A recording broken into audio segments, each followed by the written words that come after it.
Hello and welcome to the Stringer Podcast number 38. My name's Clayton Hansler. I introduced myself last week, so why not introduce myself this week?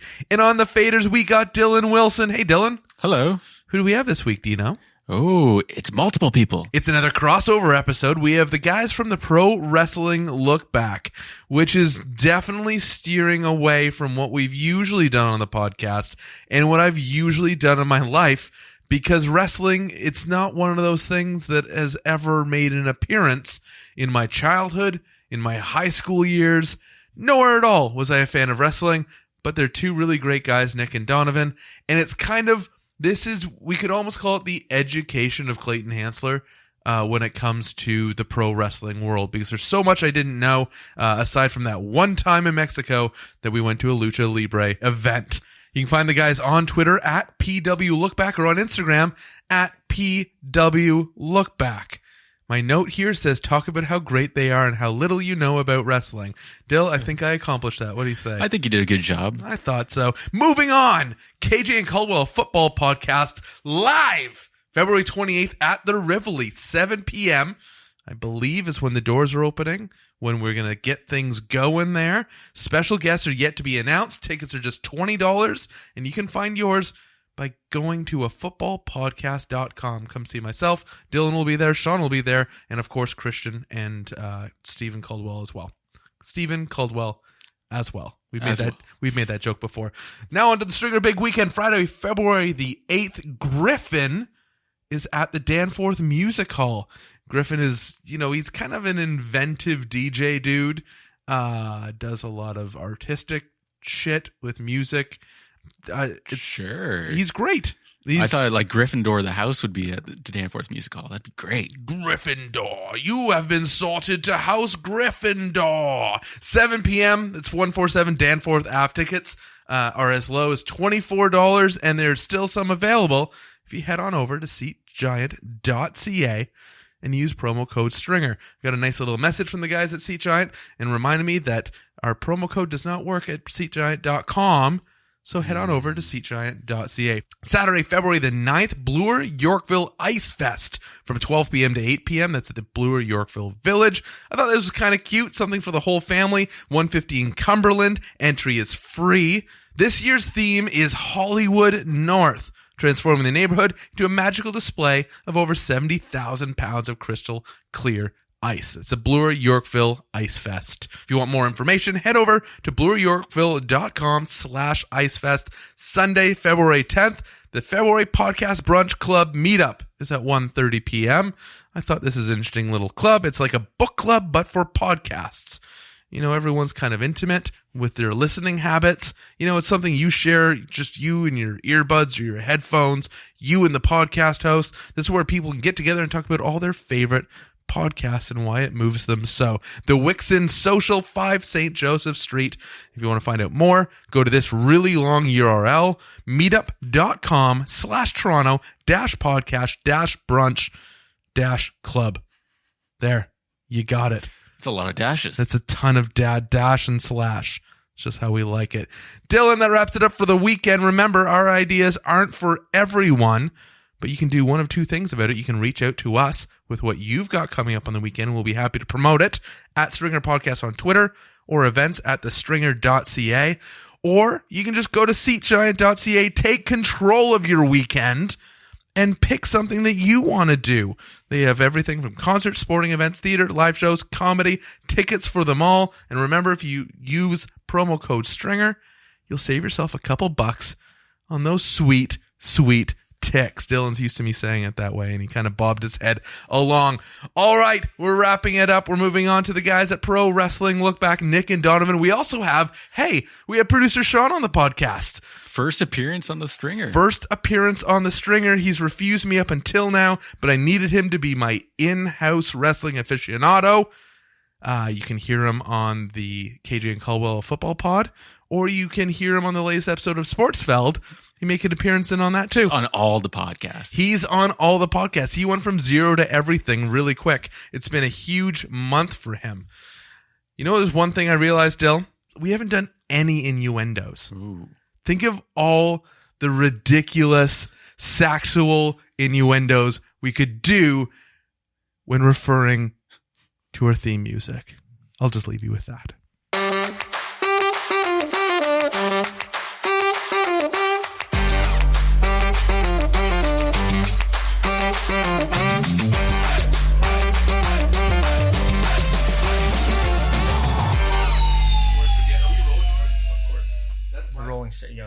That mashup you did was amazing. Yeah. And all the sound effects. I mean, the Star Wars. Oh, yeah, he loved that.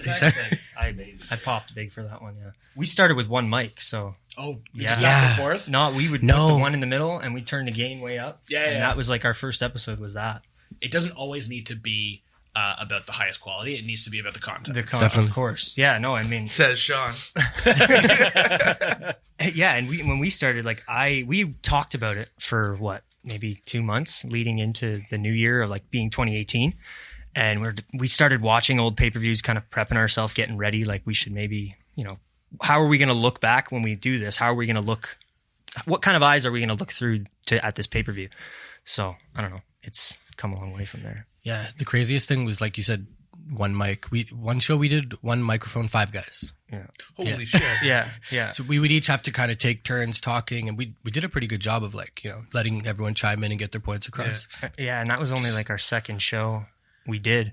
Because the first one, that's what we were going to tell you about before we started recording, but we were sitting around, we watched the Royal Rumble, and we knew we were talking about a podcast. I think I had started the Twitter and the Instagram just to kind of put it out there. And then we were sitting there like, let's do one tonight.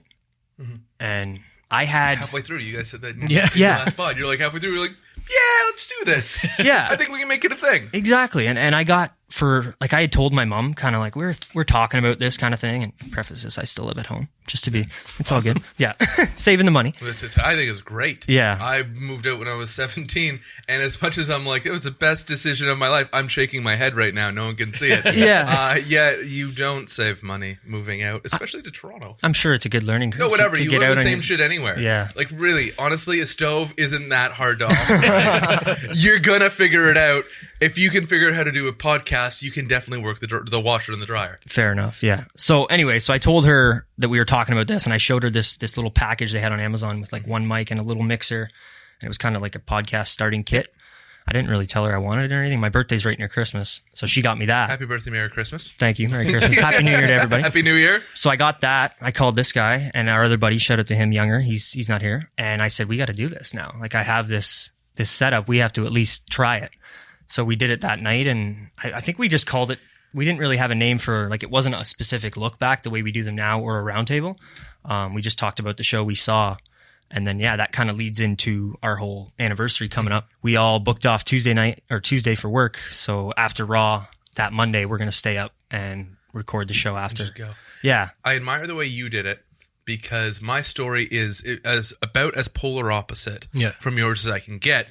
It was 2016 in December. Okay. And I was thinking to myself, I think I can do this. I know enough people. And what had happened is because I had spent so much time in the sports world interviewing people. Meeting people. But no, really, all my interviews were always leading to something, if that makes sense. It was always, like, I'm talking to you because I know at the end of it, we have to talk about that goal you scored or the thing you did. They're not really conversations.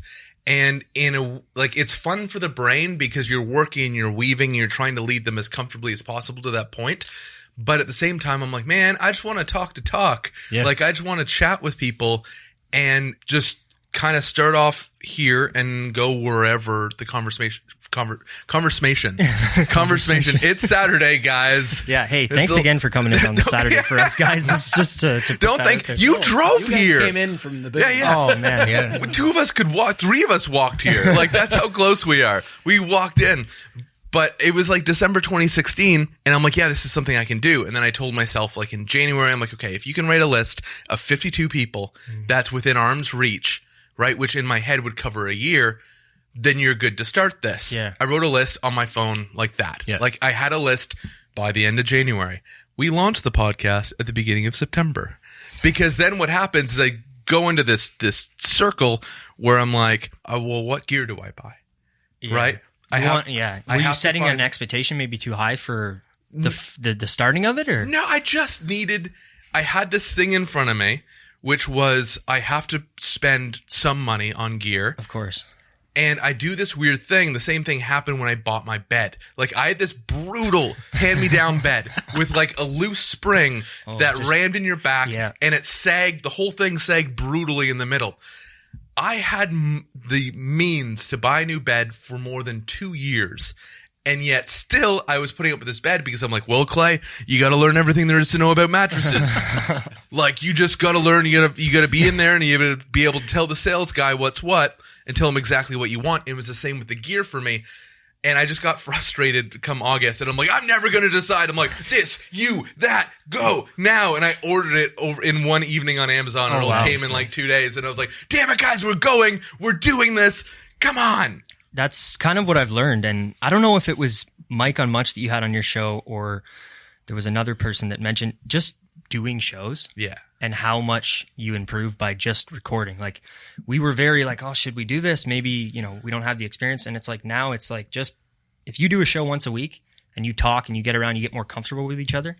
It's insane how much better you get. Reps are key. Reps is all it is. And I learned that from my wife. My wife was a stand-up comedian. Oh, wow. And it was like basically every night you go out and you know that most of the time you're going to be in an empty room when you're going to do in front of 10 to 15 people. Mm-hmm. But rep, everything's going to get better.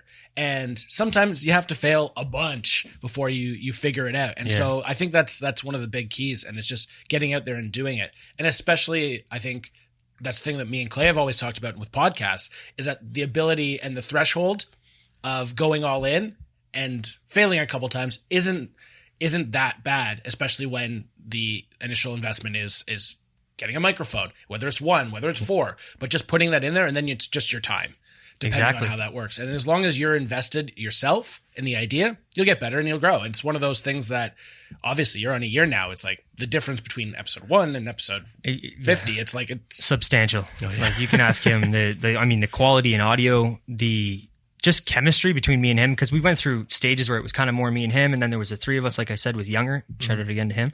And we've had other all the love, bro. Maybe next time you'll show up. I know it's a Saturday, but geez, come on. We'll get him. We'll get him for sure. But so then we have guests on that are like, I don't know how many you've listened to as well, but we have Tanner sometimes who comes on, and he's more of a casual fan. So I think it's cool for people who are big wrestling fans like me.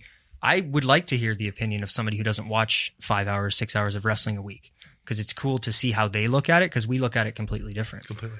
So I don't know. I like that change. Perspective is the word that I use all the time, and getting varying perspectives on a single event. And that's what you guys are doing, right? When you bring someone else in, it's just a new perspective, and it sparks new conversation. And that's the biggest key to running any conversation, let alone one that's recorded, is like, can we not run out of material, please? Oh, yeah. Like, can we keep talking? And sometimes it's just someone to spark that next idea, and then the comfort within the group to jump on it. Thankfully, I'm comfortable jumping on any idea. Yeah. Like, anyone can say anything, and I'll be like, oh, yeah, it's like that time, and then I'll make it about me for the next hour.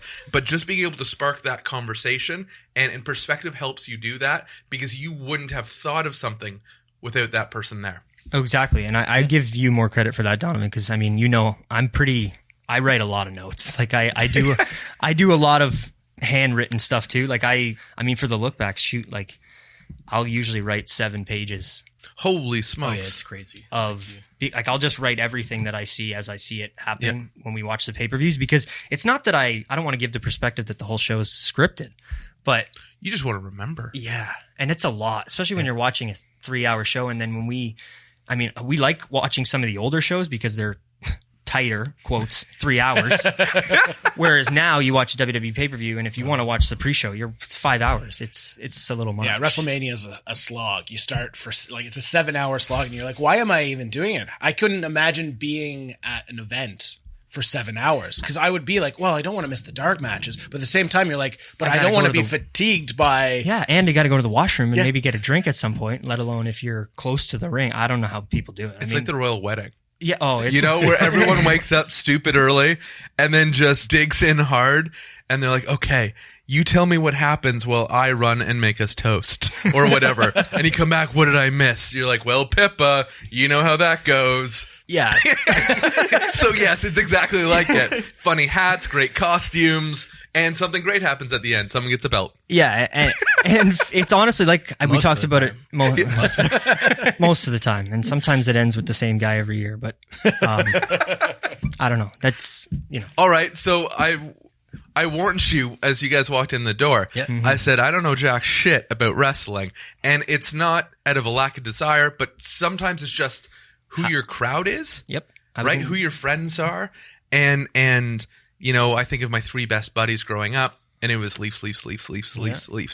So when you just alluded to maybe sometimes the same guy has the belt every year, I don't know what you're talking about. So help me out here. Yeah. So I mean, I don't want to get down because the guy I'm speaking of recently left the company because he had cancer that came back. So Roman Reigns. I heard about that. Yeah. Everything that I say on our show and this show or anything about Roman, I'm speaking of the character. The character, you know what I mean? So I started watching, I should probably say this first, because I watched from early 2004 till about 2007. And then high school happens and pro wrestling isn't, you know what I mean? You got other things going on. Wait, you went in high school in 2007? Yeah, grade 9. Jesus. I finished high school in 2002. Well, I was working last week and 9/11 came up. Not that that's a positive topic, but we're talking to a Where's guy. the punchline there, Yeah, Nick? listen. So we're talking to the co-op student, and we're like, "Oh yeah, I was here. Do you remember I was there?" And he looks at me and he goes, "I wasn't born. I was born in 2002." And I looked at the co-op student, and my mind exploded because I was in grade 4. I mean, I don't know. My teacher came in and told us, don't what happened, but I was in grade 4 when Kurt Cobain died. Oh, damn. Let's dial it way back. But anyway, so I get what Gather you're around the saying podcast, there. children. Let me tell you a story we call grunge rock. Hey, I love Nirvana, by the way. Thank you. So, Perfect. Yeah, but I don't know where we're going. But with Roman Reigns, sorry, it's kind of just he was being pushed, and that's a word, I guess, whether it's used properly or not. He was being forced down everybody's throat, to be honest, for 3 years, to the point where the fans were saying this isn't the guy we want to be our top babyface, our top good guy. Maybe that shouldn't, I don't know how to explain it. Maybe that shouldn't be the fans' decision, but at the same time, when you're getting that much of a reaction, maybe change course. I'm not saying only go by whatever the fans say, but when it happens that often, and I don't know. I don't know, Don. Maybe you can speak a bit more. Try something different at that point. Like, for example, I don't know. I'm sure you've heard of, like, obviously a Hulk Hogan or Stone Cold or The Rock. Right? We were talking about Stone Cold yesterday. With these guys, some things are more organic, like the way that the people got into them and the direction they decided to go with these guys. Like, I don't think back in whenever Stone Cold started, they looked at him and said, this is going to be the top star years from now. It just organically kind of happened. Do you guys remember when Stone Cold started? Let's go to our WWE aficionado. Well, are we talking about when Stone Cold made that bit, like the jump at King of the Ring? When, Look at this. No, that was his like sort of launching point. Austin 316 said, "I just kicked your ass." And won, and so it was the launch of him, and there's sort of the new Attitude Era that sort of launched in. Attitude Era is more like D-Generation X, a lot more attitude, but it was edgy. Trying to compete with WCW was what stemmed from that. I mean, WCW was doing things that were edgy as well, and getting better ratings, and they had lots of money coming in with Ted Turner, and anybody listening who's a big wrestling fan knows all this stuff, but that's what forced their hand. And maybe now the fact that there isn't quite the competition that there was back then, they don't feel as forced. They feel a little more complacent with where they are. WWE doesn't have the competition as an entertainment enterprise. And everything's different with the network and stuff too. Like, I love the network, don't get me wrong. I don't know if I probably would. Let's be honest, I do a wrestling podcast, but I wouldn't want to be willingly dropping $70 a month on a pay-per-view nowadays. I don't mind dropping $12.99 a month to have the backlog for the lookbacks that we do and being able to watch the pay-per-views plus all the other stuff on the network. I mean, we have a running joke that every time we turn it on, NXT UK is on. I feel like that show is on. It's a running inside joke because every time we turn on the TV on that channel, NXT UK is playing. So, and that's kind of I don't know. Have you heard of NXT? No. Clay? So, no. But I'm open help me to the education. At one point, I would say the best way to describe it would be like the AHL of WWE. Leagues. Ooh, that works. Which is right up your alley. Yeah. Thanks. I appreciate that. But now... Dumbing it down for us layman's over here. So the NXT was kind of like a development. Exactly. And you don't really... It's probably not a development agreement between the two, but the idea is you kind of form your character and you get some reps and you get a little bit of a fan base. And you're learning things like that you wouldn't think about as a non-wrestling fan. Like where are the cameras? Where am I turning the guy over to pin? Like all that little things like that. Where am I looking after a move? Yep. And am I positioned wrong when I'm doing this move? Should I be in that corner? Yep. Stuff like that. I would say now, and I'm sure you can speak on this, it's kind of changed. And NXT's kind of become like a indie all-star place because all the guys that are from, Progress and New Japan and ROH and PWG and all these other companies that are out there, independent wrestling companies, they're flocking to NXT. Interesting. And going there. I would say, you guys can probably speak on this too, but Triple H is the one that's facilitated all of this. Yeah, that's the really interesting thing about it right now is that there's this sort of storyline, and I don't think it's a storyline, but it's sort of Vince McMahon at some point is going to pass the torch to somebody else to run it. Vince Jr. Vince Jr. Yeah. No, but the whole thing is that I was right. I guessed, and I was Vince right. Jr. is going to pass the torch onto somebody, and it seems like Triple H is going to be that person, along with Stephanie and Shane to an extent. He's sort of been in and out of the... He's more of a character, like an on-screen character, I think, than how much he does. So Triple H has been given NXT to be his baby because Vince is not ready to hand over the keys to WWE. He still is sitting in the gorilla position, the guy backstage calling all the shots and making sure everything's good. And so Triple H is now like, cool, this is mine. I get to do whatever I want. And is now building it up to be better than the WWE product. It's just not getting the opportunity. But now with the network, it's starting to sort of lift up and it is better. Like wrestling purist. Yeah. Sean over here. No, for sure. And the quality of the wrestling, the stories, everything is deeper and richer there than it is on WWE. But also that could be fatigue of 3-hour shows. NXT's only an hour. Is NXT a North American product?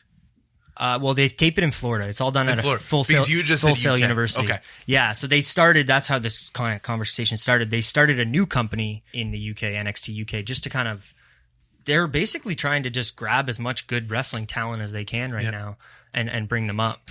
But back to how like he started it, as far as I know, from what I've heard, Triple H kind of in the early 2000s, he's seen some of the facilities that the NFL has for their training and stuff. And he says like, this is something I want for us one day. And then now that's what they have. They have a performance center in Florida that has 7 rings. It's got a promo room where they can practice promos and gym and all stuff like that. So, Which is brilliant. Oh, it's like, amazing. honestly. Yeah. Because that was never there when there was, guys like Edge and Christian, Stone Cold.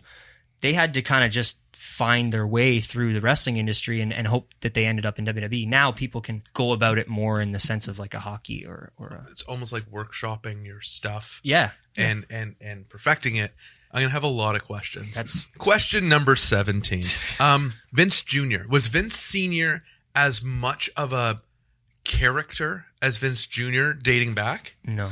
So I find it really interesting. I have something to say. Oh, no, that. Please. No, go ahead. Even Vince. I mean, and I wasn't watching back then, but even Vince wasn't a character to be running the show until Austin stuff. Because as far as everybody knew, Jack Tunney was the president of the WWF back in the 80s and the early 90s and Vince was just a commentator. Nobody really knew he was running the company. I remember, and I think that's maybe because of the age I was at in the 90s, because of, again, the kids at school whom Stone Cold had an impact on, right? And you're kind of, you're checking in, you're cluing in little by little. This is the guy running it, Vince Jr. I'm like, this is the guy running it, and he's... Wrestling? He's like part of the show, and I find that interesting in the sense that Roger Goodell is 100% a character in the NFL landscape. Adam Silver in the NBA, Gary Bettman in the NHL, where fans, it's okay, for Goodell, I'm going to leave Silver out of this. Yeah. For Goodell and Bettman, fans love to hate them. Fans love to boo them. They are the puppet master, control of everything, and they do insert themselves in situations.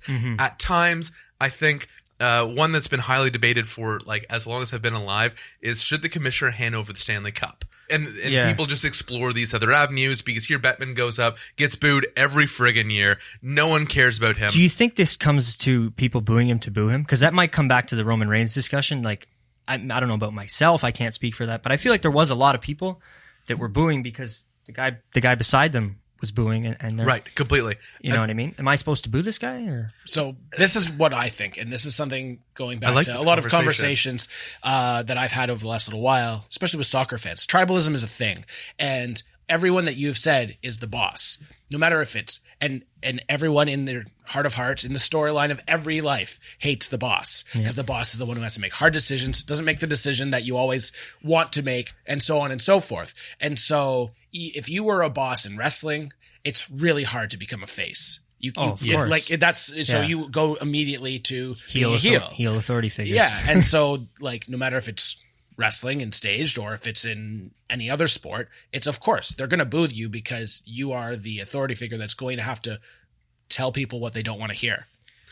So is that then part of the brilliance of Vince Jr.'s storytelling, is that he introduced himself as a character that everyone can hate? He kind of leveraged something everyone was already doing in every other sports entity, and then he turned it into an entertainment piece where you knew what to do and what to think of him.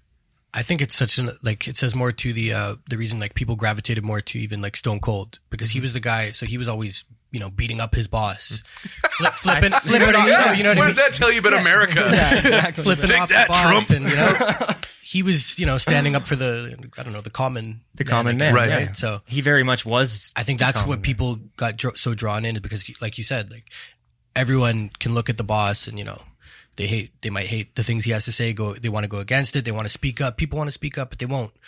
So Stone Cold was that guy and that's why he got so so popular with the people, I feel like. And to bring that full circle to what we were talking about before, about the characters and not projecting maybe where he could have been. Stone Cold said it, and again, anybody who's a wrestling fan knows this, but the character you play in wrestling shouldn't always be a character, quote unquote. It should be you turned up to 11. Right, personified.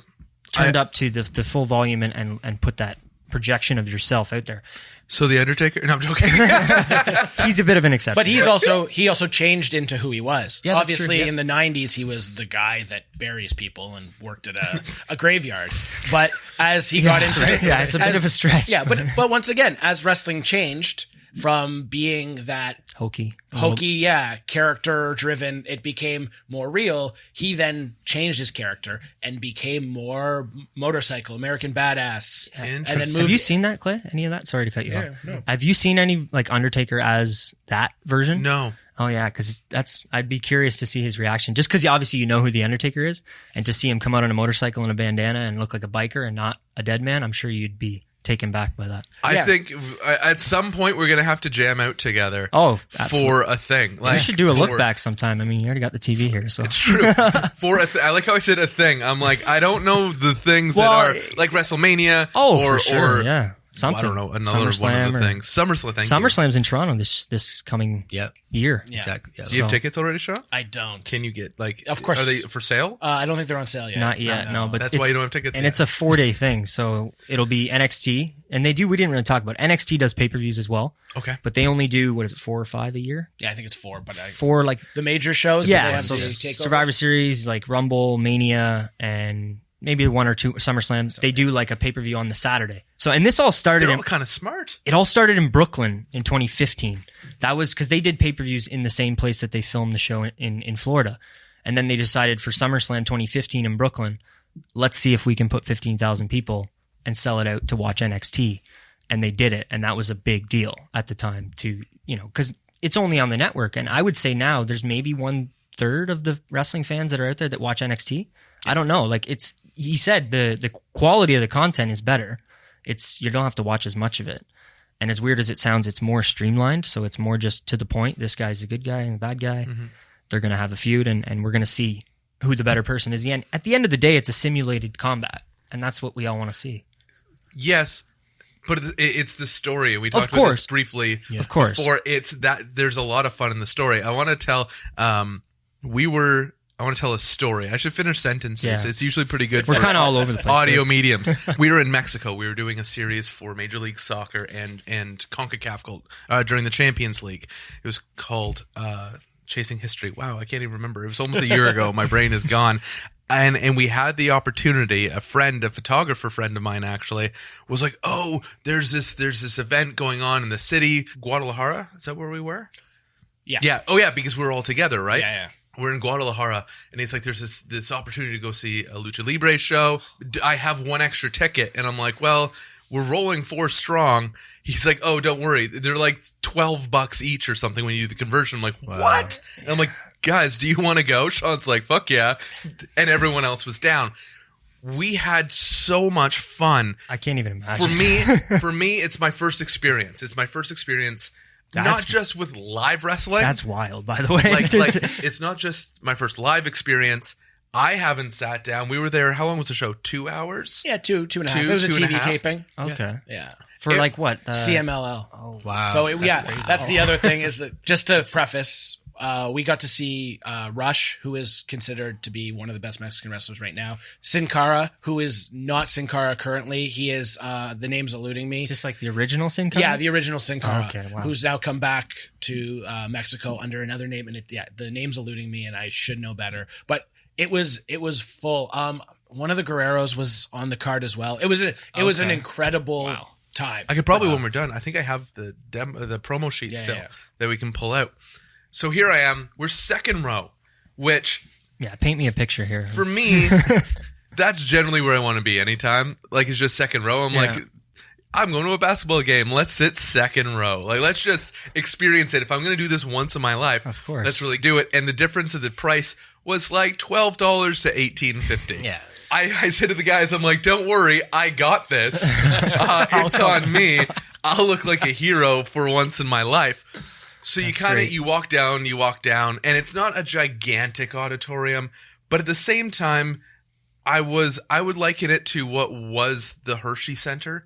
Okay. What's it called now in Mississauga? The Paramount Fine Foods. They already changed the name of that? Yeah, they did. It's now Paramount Fine Foods or something like that center. Great Basically, name. You're probably fully packed 8,000 people. Not that different than Rico. Yeah, I would say it was a bit smaller. I think it holds smaller? About like a junior arena, like a 2,000 to 4,000. Oh, is it? I think so.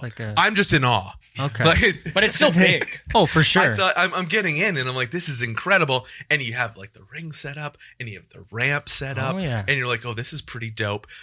And we're kind of getting into it, and I think my 3 takeaways. We talked about this yesterday. My 3 takeaways. 1, there was a cage around like the common fan. There was the floor seats, I guess. But if you were in the stands or bleachers, there was a fence with barbed wire around the top. And there's this amazing back and forth that would happen between I'm going to call it, it's mean to say, the common fan and like the floor fans. Okay. Where one would yell and the other group would yell back to them. And this is all in Spanish too. I didn't understand a word. Amazing. I was like, hey, underlay.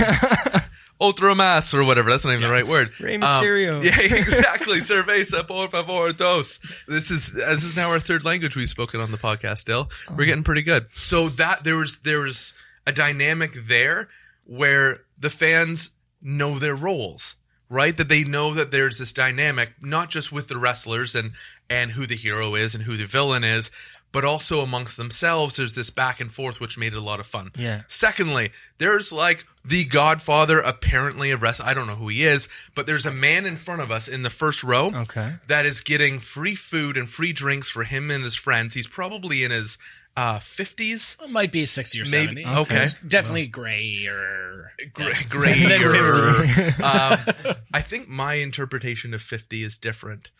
Yeah. Because I think, anyway. I'm 15 years away from 50, so. You don't look it at all, Sean. Thank you. Yeah. You look great. Baby face right here. Yeah. Using a wrestling term. So not only was he getting all this free stuff, which you must be a VIP.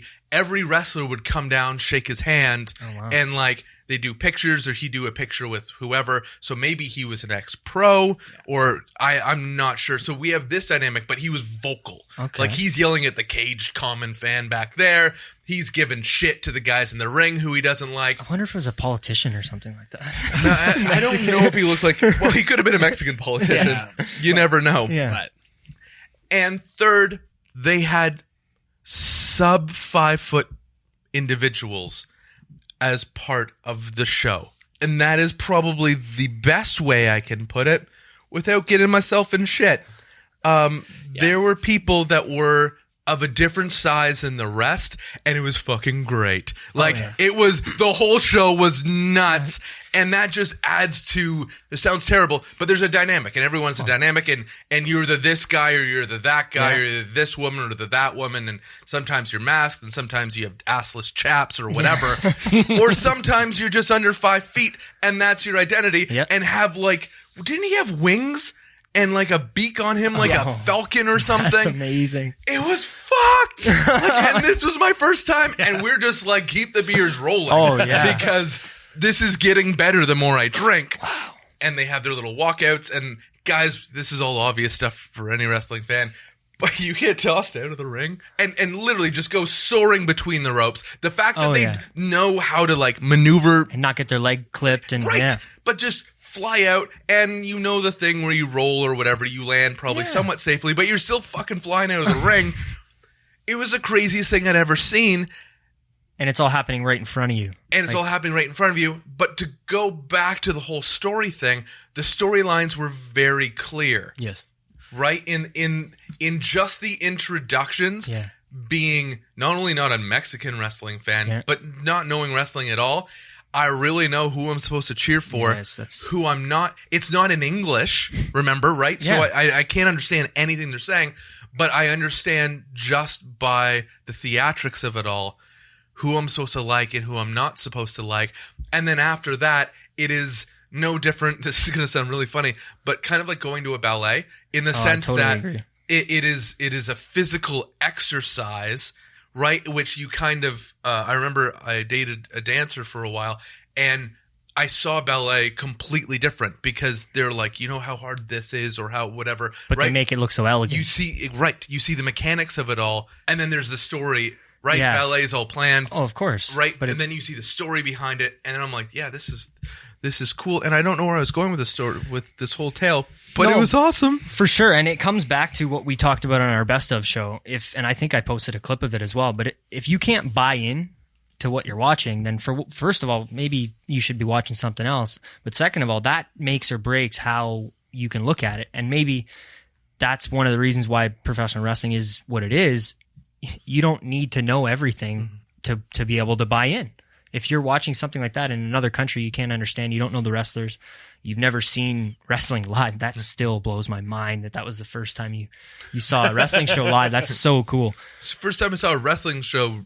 Yeah, I mean, you're not really flipping it on, and you said if you're, hockey when you're a kid too, so I don't know, that's awesome. But I think you definitely have to try and maybe talk to your friend Caroline, see if she can hook you up with some SummerSlam. Yeah, of course you guys would know Caroline. Oh yeah, we don't need to be hooked up. We can just go buy tickets. We can. Well, I just mean we can sit, we can sit in common folk seats, right, Sean? Yeah, of course. Yeah, for sure. No. I actually met Caroline at the SummerSlam this past summer, or not SummerSlam, sorry, SmackDown. Yeah. When we were there, we walked in and I looked over and she was there with Jimmy and Nug, and I was looking, I'm like, is that Caroline Sved? And I don't know, Sved? Yeah. Shved? Shved. Shved. I think we're safe. Yes. We're safe if we say Shved. The story she told with the name for soccer was SVD. I was laughing out loud, literally. We were texting this morning, and I like at the end I went #SVD, and she's just like, "You're fucking hilarious." That's like, awesome. Have a good day. Well, tell her the Look Back guys are big fans. So. I will, 100%. What does that show bring? So that's the Monday night. It's Tuesday, actually. It's on 7:30. No, it's all good. It's on at 7:30 before SmackDown. So is it a preview show then? Is that what they do? Yes, but I don't think it's recorded right before SmackDown. They record it. No, it's a day record. Yeah. So back in the day, I used to work for the Score. Okay. And the original Aftermath crew, I worked with quite a bit. Wow. Okay. So yeah, That's Renee, really cool. Arda, and Morrow. worked with them, and they used to do Aftermath was after Monday Night Raw. Exactly. And it sort of found its new transition through different hosts. Jackie was the host for a while, and then Caroline. Yeah, I watched a bit when Jackie was hosting as well. It's interesting because it was such a big conversation prior to WWE Network and prior to ancillary like content. It was like, we need to figure this out. We need to find out where we can make more, because WWE was the moneymaker for the Score at the time. It got 500, 600,000 views an episode. It was the only thing that the Score had. So they're like, we need to keep and building SmackDown it. was always there. Yeah. Because when I was younger and I was watching, Raw was on TSN and SmackDown was always on the Score because I remember the ticker.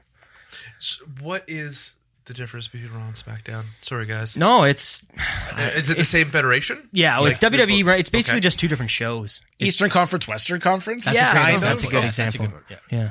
Thank you, Sean. That was great. I mean, minus the actual East and West aspect of it, but Yeah. it's basically the same show. But their show, it's a half an hour. It's on from 7:30 to 8 before the show, and they talk about kind of everything that happened in the week prior. So they don't talk about what happened on Raw last night because I think like the night before, because they've already filmed it. exactly. Right.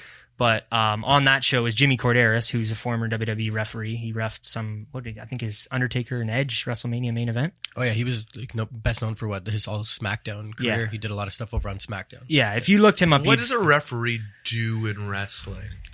That's pretty important. I mean, look, everyone's honestly, shrugging at the table. I was gonna say, like, the other host on the show is Santino Marella or Anthony Corelli, Yeah, Anthony Corelli, who Donovan can speak more on because I'll let you. Yeah, because he's a former WWE wrestler and he has a training school in Mississauga, Battle Arts Academy, and I went there for a little bit as well. So I thought maybe you could speak on that and then the referee aspect too. Yeah, the referee aspect. I was going to say, like, I don't know. Get really behind the scenes here. The ref has like such a huge part in wrestling because they, you know what I mean.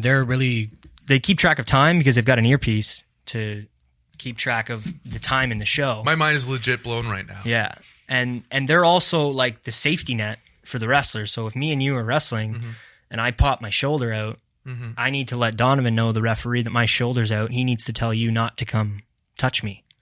It's like a floor director. Yeah, exactly. So they're extremely important. That's incredible. Yeah, because a lot of people, you know what I mean, the perception is, it's just out there acting around Kinda like the wrestler. pylons. Exactly, but no, when stuff gets serious, they're super important. I mean, yeah, no, definitely. You can speak to it because I know you've done a few matches and stuff at Battle Arts. So. The ref is like, very let's say in a match, the crowd is not so into it. You know, the referee can be the guy to say, okay, guys, like, wrap it up and still keep it so discreet that, you know, people aren't going to tell what's happening. As far as the counts, the 1, 2, 3, ref has a huge part, and even guys maybe getting an extra kick out sometimes. Go a little bit longer, or like, because there's the whole don't stop now, but I'm tired. No, don't stop. You're getting paid to go. But yeah, sometimes, you know, like maybe the segment 2 on Raw went a little long, so they have to shorten the third match. So the ref will tell, maybe that isn't decided until the match has already started. Completely. So they're letting the ref know, hey, let the guys know that they got to wrap it up in 9 minutes, or whatever the time. Is 9 minutes a short match? I would say 10 minutes is about average for a Monday Night Raw. Yeah, Monday Night Raw. Yeah, you're not getting anything too long. Maybe the last match. That can go down a whole different conversation. How do you feel about matches? That's unfortunate, right? What, they're only getting 10 minutes? Like, well, I'm just saying, like, Monday Night Raw is like it's a 3-hour show of wrestling. And like, when that first got announced, I was so excited because I'm like, wow, we can finally get, you know, maybe a half-hour pay-per-view style match on Monday. That's so cool. Or maybe an hour match. Not really so much. No, it's, I'm surprised they don't like take more advantage of something like that. Yeah, I would need to know much about more like their days on the road. Yeah. Because that's like your body goes through so much, and that's the great thing about some of the indies, right? You're going to get 30-minute matches because they're going to show once every 2 weeks, once every 3 weeks. You get this opportunity to really show. But at Raw, if you're traveling every single day, and even if you're not working, it just does a lot out of you. So I would love to know from a wrestler perspective if they feel like they could go longer, or if the medical size, your body's going to break down more, that kind of thing. Yeah. But from a fan perspective, I want every, not every match, because that's not ridiculous. No. But I would like the opportunity to see longer storytelling in a match through that. And less time with random people on microphones and segments and I don't mind the segments as much on Raw because I almost feel like I watch, and I want to get your opinion on this, but I feel like I watch Raw to forward storylines most of the time. Yeah. And I watch the pay-per-views to see the culmination of those storylines. I really, really, really can't stand commercials during matches. It takes me out of it so much. Yeah. It's unbelievable. And I'm curious, like even Donovan, I don't know how much you like it or not, but that's the big thing for me. If they found a way to not be going to commercial breaks in the middle of a match, because it goes back to the buying in. Mm-hmm. I'm bought in. I've forgot what time I need to be at work tomorrow. I'm watching this, and this is what matters at the moment. And then we'll be right back.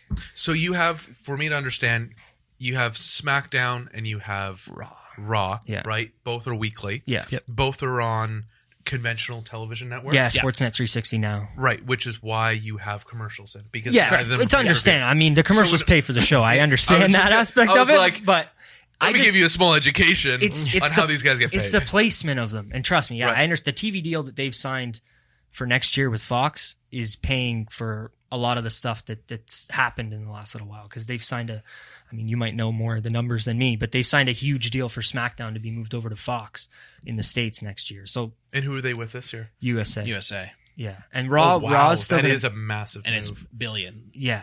Like that's what I mean. I didn't want to get specific because I didn't know the exact numbers. But lots of zeros. Yeah. Just keep adding on the zeros on the end. So, and apparently Fox, again, rumors, wants a little bit more of a sports vibe to it. Mm-hmm. So maybe we're going to get longer matches on SmackDown. Hopefully we'll see. I just think that there's a way that you can figure out to place the commercials better than the match starts and then we get a commercial. It's like, what? Just or like it goes dark. Don't get me wrong. Inside the building, when you go to a show that goes dark and then they come back and the match starts. But I don't know. Maybe it's me nitpicking a little bit. But that would be interesting to experience. Again, me not having experienced anything live, that would be really interesting to experience live.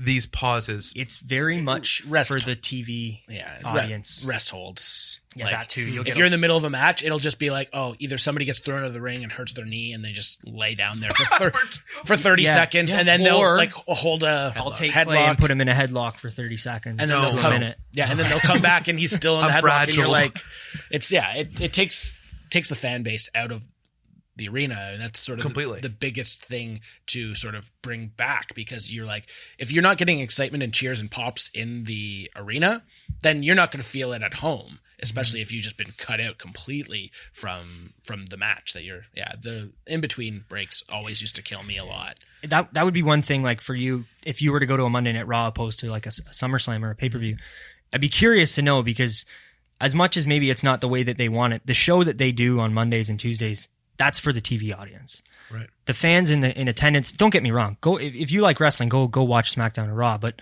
that you're almost more of a prop for the TV show. Yeah. You're a background extra. Exactly. And you can notice it now with the lights. You watch wrestling from the 80s or even the early 90s, or even NXT now. The crowd is black. The crowd is dark. There's no lights on in the crowd. We're here to see the wrestlers. The ring is lit up. And that's what we're here to watch. Whereas if you watch Raw or SmackDown, the whole crowd is red or the whole crowd is blue. I don't know. Again, I don't know if I'm nitpicking too much, but no, I find it interesting. Passionate. No. I don't think he's nitpicking. I was just saying, like, that's for me. I love the pay-per-views. Mm-hmm. Just like, I don't know. I'll watch the weekly show, definitely storyline progression and stuff like that. But I can go a couple weeks without it. Like, I won't watch religiously every week. Sometimes I'll just maybe go check a highlight on YouTube or talk to Nick about it. I'm pretty bad. I'm like an old man with his soap opera when it comes to down. Raw. To be perfectly honest, I pop in probably for Raw or SmackDown once every like quarter. Let's call it that. Yeah. But I'll watch all the pay-per-views because I feel like I can get into it, because not to slag on Raw and SmackDown, and they even feel it now, but the last year or 2, 3, it's an infomercial. It's an infomercial for people to buy the network and getting you into the network. And it's just become a lot of less about the wrestling and less about anything else other than, can you please subscribe to this thing and give us your money so that you can get real wrestling over there? And obviously, but that's what but that's what's exciting about the Fox deal, is that there's real tangible money at the end of this deal that's going to force them to show bigger names, bigger bigger matches and entertain more, because it's real dull right now. Does that then pull away from the pay-per-view events a little bit if you're pushing some of your big climaxes to the Fox it shows? Definitely could. It could also bring more wrestlers to the forefront and give an opportunity, so it's not always the same 2 main eventers fighting every pay-per-view, or 3 or 4. It's like it's giving an opportunity to somebody else who may not have it. That being said, that's very, very pie in the sky. Yeah. Like there's wrestlers who were on the SmackDown roster last year for an entire year, did not wrestle a match. Whoa. Yeah. We talked about that. We were saying what Shelton Benjamin recently too, and SmackDown. I kind of said to him, I don't know where they are, if they're all playing poker in the back with the APA. But inside wrestling joke there. But don't get me wrong. I still, we wouldn't do a show weekly if we didn't get enjoyment out of it. And I'm kind of the same way you are with the other types of wrestling. Like I pop into Ring of Honor and New Japan. Yeah. Semi maybe once a month here and there, and I'll go to the shows. Like I went to the ROH show at Mattamy. Yeah. Not like, and I love Tenille, so I go and meet Tenille every time I get a chance to go meet her. I was a big fan of her when she was in WWE, and she got let go, and it's like to see someone still, she's like, I'm not giving up on this. Mm-hmm. They let me go. I don't care. I'm going to keep doing what I can do to make it.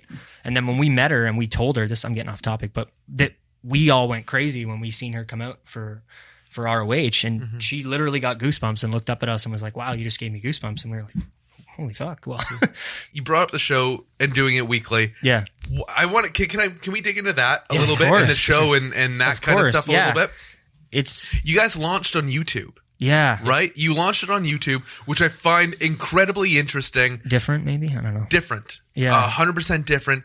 But in the last few days, I've thought a lot about a lot of reasons why that is smart and why I think it's smart. Okay. But I'm curious because it might be different than why I completely. And I want to pick your brain. Yeah. When you guys launched Pro Wrestling LookBack, why did you choose to go YouTube first? Especially when it's basically a static graphic mostly, right? Yeah, no, it is. Honestly, it was simple, and it could be done easily. It goes back to my wrestling clips and videos that I posted when I was 12 years old about our trampoline wrestling backyard XAW company. That shit's dangerous. Yeah. Straight up. And try doing a Hurricane Run on a trampoline. It can get dangerous. But anyway, so I can Google that once we're done. Yeah. Go look it up. I can show it to you. But so I knew what to do with YouTube, and I wasn't too familiar with how to get on other podcast apps and this and that, but we wanted to do the show. And I kind of said to the guys, I'm like, we can mess around for a month. It might be easier than I think it is, but we can mess around and try and figure out how to do this, or we can just do it now and put this on YouTube and spend zero money. The only money that we've spent on the show since launch is on equipment. Right. That's it. And maybe Younger put a couple dollars down on an ad when we first launched on Instagram, which I want to start doing more of, but my mentality, and Donovan can speak for me as well, I've just said to him since day one, let's just keep hitting the bag. Mm-hmm. Just keep hitting that bag, and eventually something's going to happen. And if we just keep... It's like a Rocky movie. Yeah. That goes back to last week. If he dies, he dies. He kept doing that the other night, and I'm like, where's that from? I know this. I can't think of it. Yeah, okay, that makes sense. He's like, what's it from? I didn't tell him. I love Rocky. I just pulled it up on YouTube, and then we're watching. It's like, oh. He dies. What was I saying? Oh, my God. Going to YouTube. Hitting the bag, exactly. So it was free, and if we just keep consistently putting out content, then maybe somebody will notice, and we can make some noise, and just keep going at it, and we enjoy it. That's the thing, and it comes back to what we talked about however long we've been recording. The practice is so key. The more shows you do, the better we're going to get. And like I said, the chemistry has come leaps and bounds since the first episode to last week. It's fun, and no matter who I talk to, no matter what we've been talking about, like collectively we've been in media for a long time. My years plus Sean years, even plus Dylan's years now, because you think of it, we're talking, you went into school in 11? In 2011, he went into school. Did I? Can I ask Dylan how old are you? 26. Oh, we're the same age. Okay, perfect. Well, we got some kinship on that side of the table. We have the old gray hairs on one There's side no of the gray table. hair on my goddamn body. He plucks it every morning. Or ask me to. No. But so you've been doing this but type of stuff for a while. For a while, but no matter who you talk to, especially when they're like, I want to do something for the first time, or someone who kind of wants to try something new in media, meaning like you get a lot of people who enter in production assistant roles, editing assistant roles, and they do have this idea of voicing an opinion, whether it's becoming a writer or becoming a personality vocally, they're creative. Becoming play-by-play. Exactly, they're creative and they want to have a way to demonstrate that. And no matter what, you always tell them, do the free thing and just keep doing it.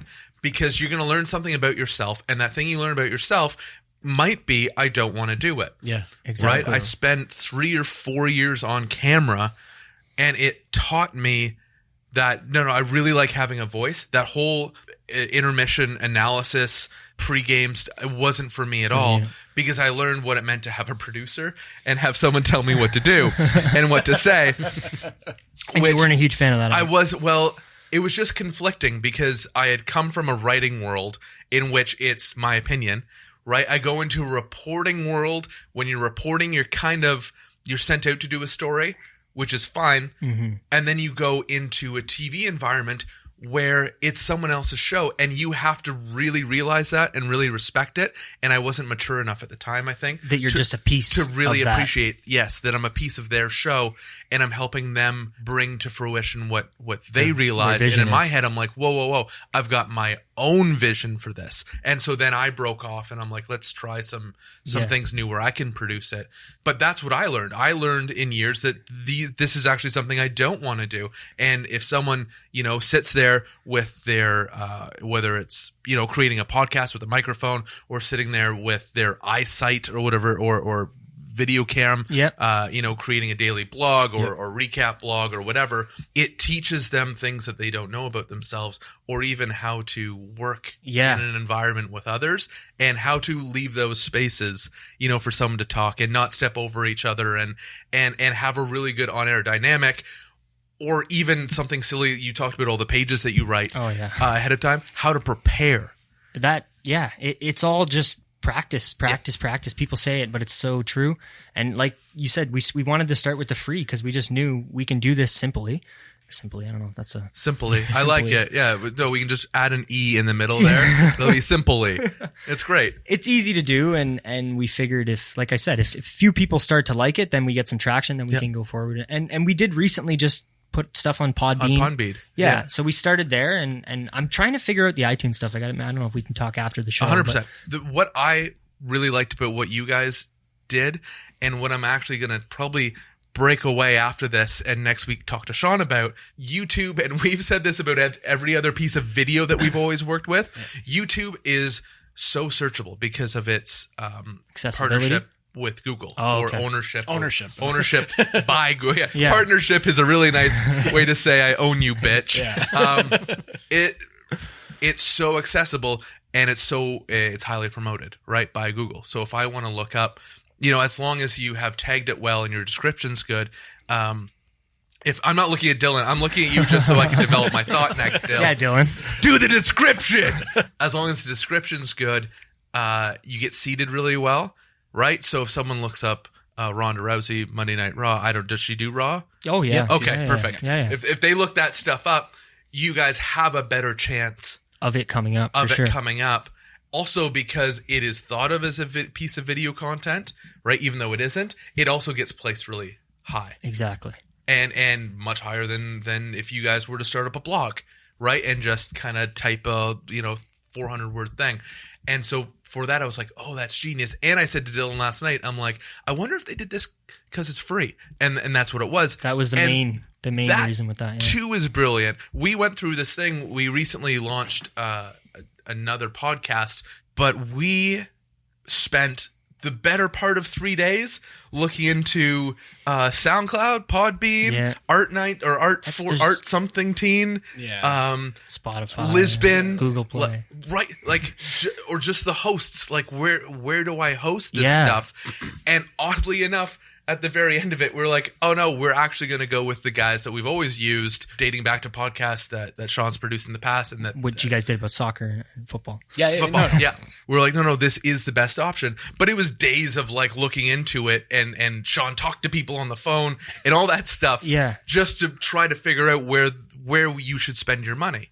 Right. And so an easy option's great, a free option's great, but I'm really happy to hear that you guys are taking another step, because growth is important. Of course. Right. And having in mind where you are versus where you want to go, and what are the logical steps. And we've been talking about it a lot too. So we started the roundtable because the lookbacks take time. Mm-hmm. Like if we're going to watch a 5-hour show and I take 8 pages of notes and then sit down and talk about the show for 2 hours, we can't do that during the week. No. Yeah. So, and I switched jobs in between starting all this too. I cooked for 10, 12 years. And decided I need to switch this. What are you up to later? No, I'm kind of hungry. And I can still do it, but I just needed a change for as far as career goes and something closer to home. So I got a job in town full time. You talked about creative energy or creativeness before with making stuff. I felt at least that mentally the show has helped me so much. It felt like I had all this creative energy bottled up inside of me. And it's like, how do I release this on a semi-regular basis? Yeah. Yep. And doing the show, like, it's something to look forward to every week, sitting down and talking about something that you love. And we've even had people ask us, like, why wrestling? Why did you start? And people that are, outside of wrestling, and it's easy to talk about. Like we have to shorten the shows. Yeah. Like I got it last week. I got Younger who again, if we come back, he'll be with us, but he was talking about wrestlers because he's more like you and he watches New Japan ROH outside of WWE, and he's given us all these names for people that could pop up in WWE. So I kind of had to cut him off. Like, man, we're getting to the end of the show here. We'll come back next week. Well, that's the whole thing, right? Especially with wrestling right now, I think we're on a bit of I don't know if we're at the top, but I think with the definitely a good point. The amount of content that's out there, even 5 hours a week of WWE, like just in SmackDown and Raw, and then you have more and more and more in other places. How could you not do that much content? Yeah. Because there's so much. It's crazy. Wild. I feel like I should tell the story about how I got back into it. Would love Definitely. To. Because you had said earlier on, you said you took a break. Yeah, so it was we kind both of did, we both did. He can talk about his too. But disappointing you, Donovan. He watched a lot more than Nick. me. I understand, Donovan. Fuck, bro. This guy's watching VHS tapes when I was fucking didn't even know what wrestling was. But anyway, so 2015, I actually worked at HMV for 2.5 years, which is a super cool job to work at. Half of our listenership is going to say, what's HMV? Which is really sad because it's the place I spend every Saturday in at the listening station for like 3 hours. I'm going to go off tangent really quick. Please do. Before I finish that. So, we should rename the podcast actually off topic or on tangent. Yeah. Off topic, on tangent. There we go. Because that's everything we do. Speaking of that, I need to know how the name Stringers came 100% later. But so HMV, this is how me and Donovan met, because we only met each other in 2015. Yeah. He came into the store to buy the Chris Jericho DVD when he's in his limo. I don't know if you've seen that cover of that DVD. Oh, yeah. So it came out in 2015, and I was working, and he bought the DVD, and I kind of, I just started watching wrestling again. This is cool. Like, he's like, oh yeah, I seen it on the TV or whatever. And who knew that we would have had a podcast together 3 years later? Well, I think we talked for a minute about it. Because WrestleMania had just passed. Yeah. Right. So he was telling me he just got back into it. He had like a little get together. Yeah, I had people over because I do these big parties for WrestleMania and stuff, fun, make food and do a big prize and stuff, just to get the casual fans more into it. Donovan had bought the DVD, and then I said, I started watching it. I forget where I was going to go for this. Just how great of friends you guys are. We started talking about wrestling. It was a job. So he asked me, what everyone missed is that they looked longingly into each other's eyes. Neither of them had anything else to say, and it went to an awkward pause that hopefully we're going to edit out later. Yeah, hopefully. But we just bonded over the wrestling, and then he asked if we were hiring for Christmas. Yep. So then he applied, he got the job, and then we would talk about wrestling pretty Congratulations on the new job. Oh, 4 years ago. Yeah. And we proceeded for 6 months. I don't know if I seen him, but every Tuesday and Wednesday, I would write paragraphs back and forth with this guy about Monday Night Raw. And it was just, what did you think about this segment and that? And this guy. And it was like novels, to the point where I was like, you want to come watch a pay-per-view? Like maybe hang out? Like, and then, I kind of just like how I got in my last relationship. Yeah. So and then that stemmed into us hanging out more and more and going to live shows and starting to look back. I think we've found something that we're exactly the same on, and that's the ability not just to dip a toe in or just step in the water. I'm going to go to the deep end and I'm going to hold myself under for as long as I can pretty much before I start choking my friends with the information that I have. Yeah, and that's kind of how it all started, because before all that, like, I mean, we talked about hockey a bit. I was huge hockey guy for years, like all the way through college. I mean, I don't know if you're going to be a fan, but I'm a huge Ducks fan. I've liked the Ducks from the time I was a kid with the movies and stuff like that. And then when I really started to get into it was like 2005 or so, right before they changed their logo and everything. Yep. So I could show you pictures. I got a lot of hockey stuff. The hockey industry has kind of gotten me down lately, and I don't want to sound like a Debbie Downer, but this stuff, it comes back to the Nylander stuff, guys pulling stuff like that. It doesn't make me want to watch a sport where, again, I know you guys are big hockey guys, but you're not offending me at all. Well, yeah, I guess you're not sports. You're more covering sports than actually. I'm more covering. I'm very weird. First of all, I'm just, if I'm going to have anything on my headstone when I die, it's just Clayton Hansler. He was very weird. Yeah. I consume a lot of sports without the fandom, if that makes sense. Like, it's all very academic for me, learning and understanding and seeing, and I go through a weird process. And I would say for Sean too, you're not going to offend him. Oh, if you were to take a shot at the NHL. I mean, we're a Toronto podcast, and I'm talking bad about the Leafs. So I don't want to take too much hate, but it's more just the way I look at it. At least, if you play in the NHL, it was your dream to play in the NHL. Yep. Every guy that's there was the best guy from their town somewhere, and it was the dream to play professional hockey.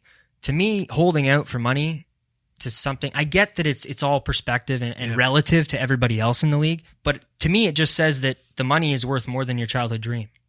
And I don't know if that's necessarily the case, but that's kind of the way that I look at it. There's a couple weird things. I want to touch on this for a sec, if you don't mind. No. Just through experience and just life experience as well. Your 20s or late teens is not a great time to be making millions and millions of dollars, or to be negotiating contracts.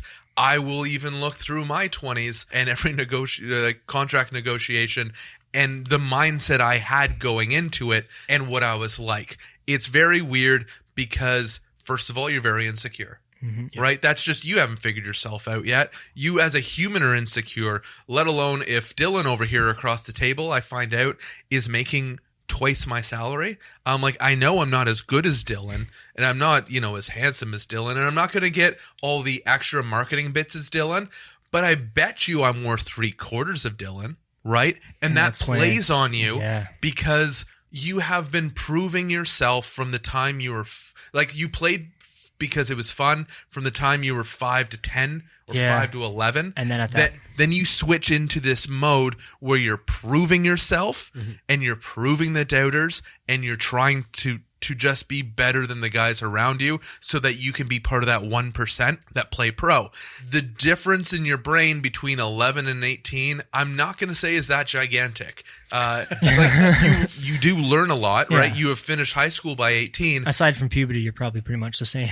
You haven't really experienced life. You haven't discovered yourself. You haven't put relationships in context, and you haven't.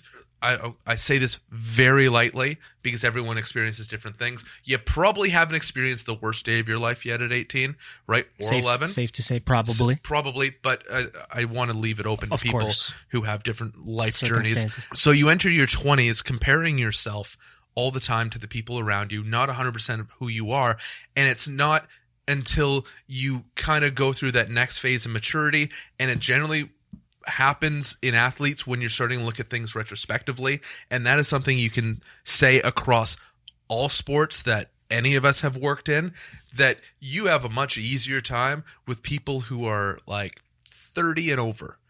than you do with people in their 20s. Just because they've, and not that you don't get these awesome gems of people who are in their 20s, of course, but generally when they're looking back, when you're only 30 and you're looking back at the best days of your career, your eyes open to the people who support you, the staff who are there, the family who have been there, how much you've actually made, and versus all your peers that you went to school with, and the fact that, hey, you know what, Johnny's making $55,000 a year, and he's supporting a family already. You start putting everything in perspective. And whenever there's something like what happened recently with Nylander comes up, my brain always goes to, oh yeah, but he's young. Yeah. Like and it's true. You're right. I'm sure Dylan can speak on it as well. Because you're young, right, Dylan? Well, I just mean from the mentality aspect. Like, I'm a different person than I was in 2011. Like you said, when we were going into college. Like you and how old's Nylander? Not 26. You know what I mean? Not 26. No. So you change. Even just me being 26, and I know, however young or old that might be, I haven't experienced a lot. So it's right. But at the same time, you don't even know how to use a dishwasher. Well, no. Or a stove. But I can use a mixer. That's all that really matters. Yeah, I can do the show. But what I think's perhaps the underlying point, at least the way I perceive it, and maybe we'll end on this, is the scripts and the stories that the leagues choose to follow. And this ties back to what I was saying about Vince Jr. including himself as a character in the day-to-day or the week-to-week ongoing of WWE, and how that panned out. Every league has the choice as to what script and what story their league is going to tell, where they choose to pick battles, where they choose to listen to the public, where they choose to lead the charge, where they choose to bring franchises and not bring franchises. There is a script that they have all decided on because they believe, as presidents, as people charged to make something even more profitable, they believe this is the right way to go. And if we look at the three big ones, Bettman, Goodell, and Silver, they all have chosen very different paths. All their leagues are in different spots, but they have all chosen very different paths.